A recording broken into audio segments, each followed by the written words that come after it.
And we have lockout, tagout procedures, whether it's in a MRF or at a transfer station or turning off a line or in your truck or a piece of yellow iron. I mean, there's a reason why we lock out, tag out, and we down a piece of equipment. Because when you don't, bad things really happen.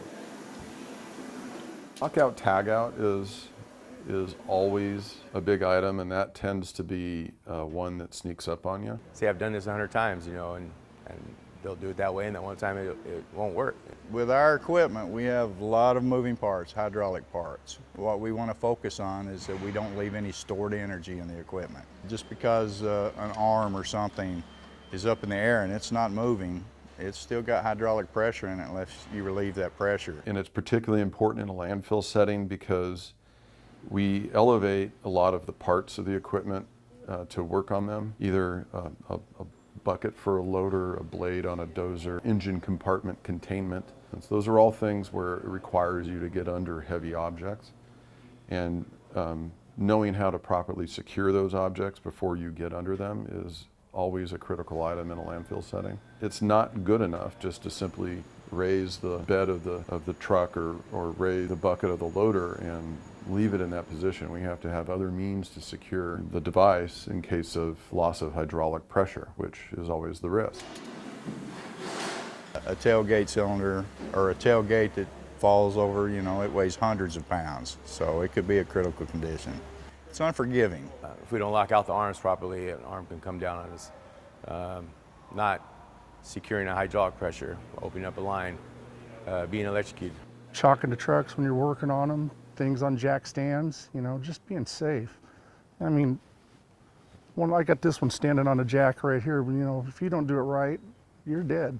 This thing will kill you. Everyone who goes into the screens has to be trained in how to lock out the screens or how to lock out the panels, the electrical panels. All of our maintenance guys have to know how to lock out every piece of equipment if they're going to work on it, whether or not they're just going to pull out a piece of wood that's stuck in a shaft and it only takes 2 seconds. Probably where you used to work, you would just do it real quick, but guess what? Every time you do something real quick, that's where catastrophe could happen.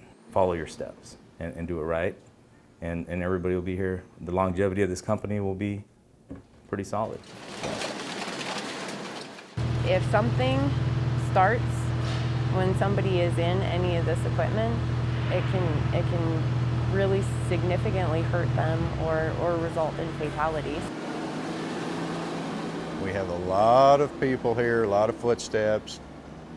You know, you wouldn't want to be working on a truck and a driver unknowingly just walk up, jump in his cab and turn the key on and start the truck. And it could happen. And I've heard horror stories where it's happened in the past.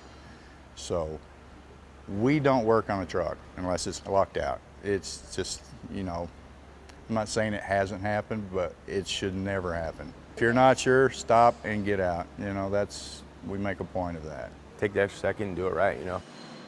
It's not common, but it is one of those items that keeps me up at night, that worries me, that, you know, we've got people that are doing work in and around this type of equipment every day, and that we absolutely must follow lockout and tagout procedures. Never take anything for granted. You've been here a long time, you know, I know what I'm doing, you know, never take that for granted. Never compromise your safety, the safety of your co-workers, and that you never know. They came to work with 10 fingers and 10 toes, we want them to go home that way.